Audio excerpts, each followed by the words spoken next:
नमस्कार। जय श्री राम।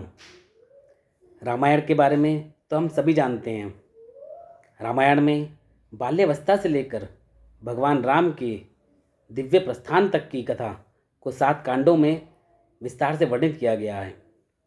हम इन्हें कांड कहें, अध्याय कहें या खंड कहें, और हर कांड भगवान श्री राम के जीवन का एक विशेष चरण दर्शाता है। मैं आज आपको इन 7 कांडों के बारे में संक्षिप्त में बताता हूँ। पहले मैं आपको इन 7 कांडों के नाम बताता हूँ। तो पहला है बाल कांड, दूसरा है अयोध्या कांड, तीसरा है अरण्य कांड, चौथा है किष्किंधा कांड, पांचवा है सुंदर कांड, छठा है लंका कांड और सातवां है और अंतिम उत्तर कांड। हम बाल कांड के बारे में बात करें तो श्री राम जी के जन्म की कथा है। उसमें विश्वामित्र मुनि का आगमन और राम लक्ष्मण जी का उनके साथ जाना, ताड़का का वध और राक्षसों से यज्ञ की रक्षा करना, मिथिला में शिव धनुष को भंग करना और माता सीता के साथ स्वयंवर, राम और सीता का विवाह एवं भरत और शत्रुघ्न का विवाह, ये सब चीज़ें हमारे बालकांड में आती हैं। हम अयोध्या कांड की बात करें तो राजा दशरथ का राम जी का राज्याभिषेक करने का निश्चय करना, कैकेयी का वरदान और भरत का राज्याभिषेक करना तथा राम जी को 14 वर्ष का वनवास भेजना, राम का सीता और लक्ष्मण सहित वन की ओर गमन करना, राजा दशरथ की मृत्यु हो जाना और भरत का राम जी को मनाना एवं राम का पादुका देकर वन में रहना, ये सारा जो है अयोध्या कांड में आता है। अगले कांड की बात करें हम तो वो है अरण्य कांड।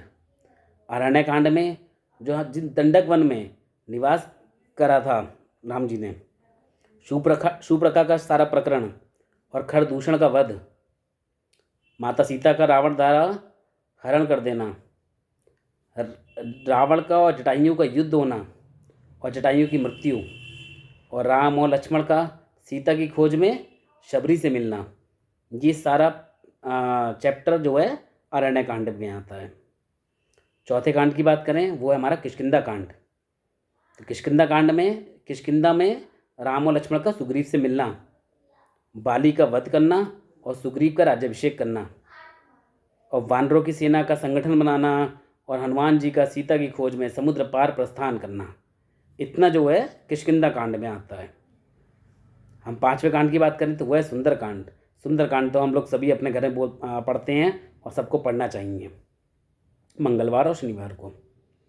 तो सुंदर कांड में हनुमान जी का लंका गमन, अशोक वाटिका में माता सीता से भेंट करना, राक्षसों के साथ युद्ध और लंका का दहन करना, और राम के लिए सीता का संदेश लाना, ये सारा जो है हमारे सुंदर कांड में आता है।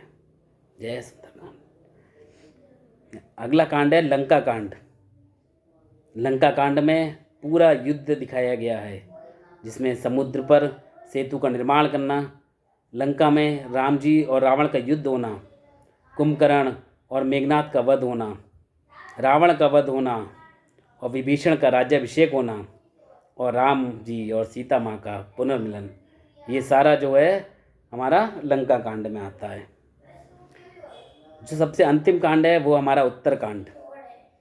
अयोध्या में वापसी, राम जी, लक्ष्मण जी और सीता माँ की, और राम का राज्याभिषेक करना, राम राज्य का वर्णन दिया गया है इसमें, सीता माँ का पुनः वनगमन और वाल्मीकि आश्रम में निवास करना, लव और कुश का जन्म होना, अश्वमेघ यज्ञ होना और लव कुश द्वारा राम के पुत्र रूप का प्रकट होना, माता सीता का धरती की गोद में समा जाना, और राम जी का उत्तरायण गमन, स्वधाम प्रस्थान, ये सारा जो है उत्तरकांड में आता है।